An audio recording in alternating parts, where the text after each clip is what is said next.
Hello, good morning. Vlog number 3. It's all about yung patok na patok tungkol sa Maynilad. Paano nga ba napunta yung mga government-owned corporation sa mga oligarkiya? Bakit sila na ngayon ang kumokontrol ng ating mga resources sa ating bansa? No. Ako nga po si JR Balico, partida, may sakit, may sipon, may lagnat, yung anak ko may gastro, na sleepless nights, sleepless night.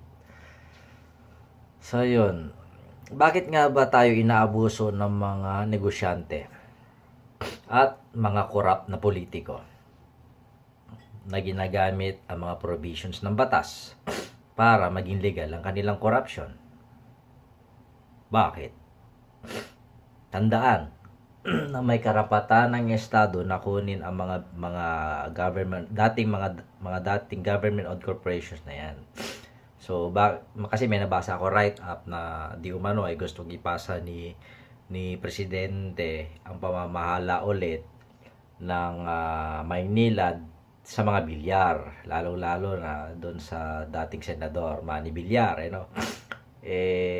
bakit hindi na lang gobyerno mismo mamahala? Kung walang pondo, pwede natin ipangutang. Sa laki ng tiwala ng ating mga kapitbahay, ating mga ibang mga bansa kay Presidente Duterte, madali lang tayo mangutang. At madali rin lang mababayaran yan basta walang korap na nakapaloob dyan sa doon sa business na yan. Kasi lahat naman ng business, pag hinaluan mo ng hanggi-pangki, talagang so yun, mas gusto ko talaga na hawakan na ulit ng katulad nung panahon ni Pangulong Marcos. Kinontrol ng gobyerno ang mga korporasyon na yan para sa bayan. Naghirap ba ang bayan noon? Hindi. Umirad lang ang paniniwala ng karamihan sa kabalasubasan. Kaya nawala. Bakit nga ba nawala?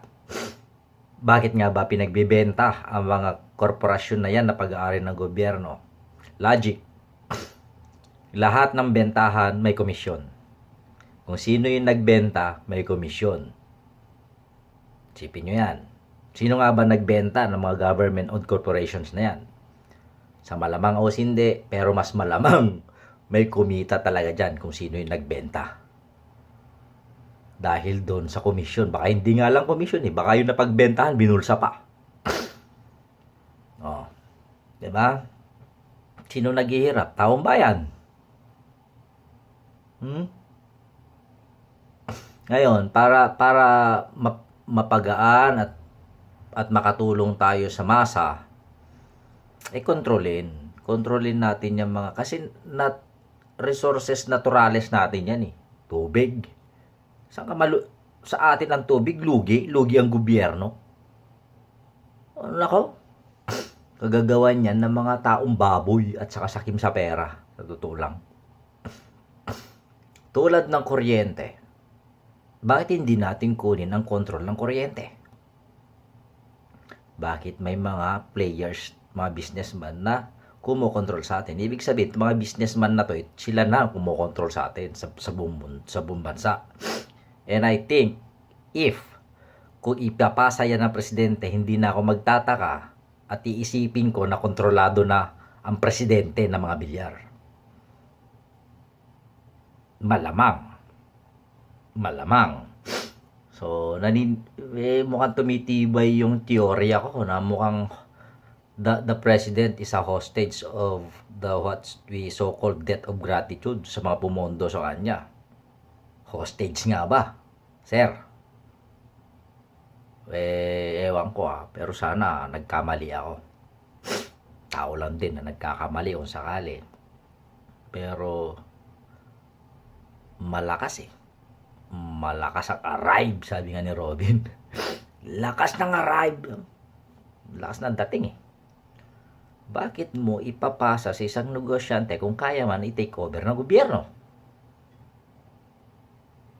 Mas mayaman na ba si Villar kaysa sa Pilipinas? Mas makapangyarihan na ba ang mga Villar kaysa sa Pangulo?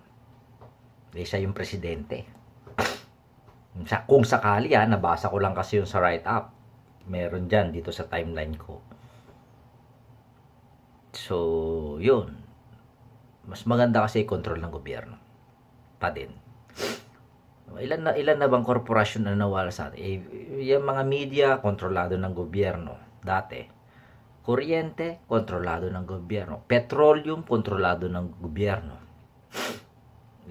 Wala. Ano pa ba natitira sa atin sa Pilipinas? Wala na yata. Wala na. So, yun. The best, traffic. The best way to control traffic, control public transportation. Gaya dito sa Europa. Kontrolado ng gobyerno ang transportation. May traffic ba? Problema ba sa traffic? Dito sa Europa, wala. Kasi kontrolado yan ng gobyerno. May mga players man yan, pero hindi nila kayang kontrolin ang majority ng trapiko. Kung control ng gobyerno ang lahat, mapapagaan ang buhay ng mamamayan nito at mas lalo madali ang pagtaas ng ekonomiya.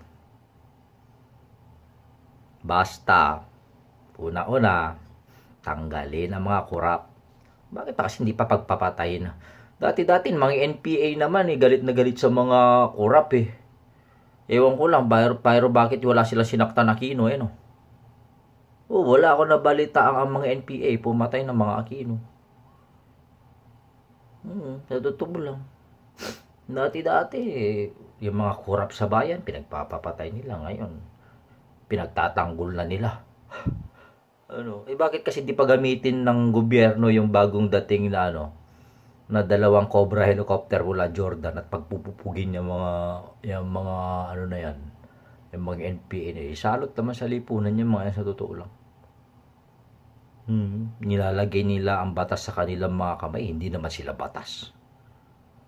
Wala karamihan nga dyan, naging uto-uto lang ni Joe Masison.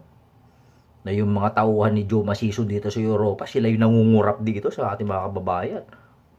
Una-una, summit in Madrid. Abangan nyo na yan. Nagbabalik yung idol nyong vlogger na isa ding karapal sa pera.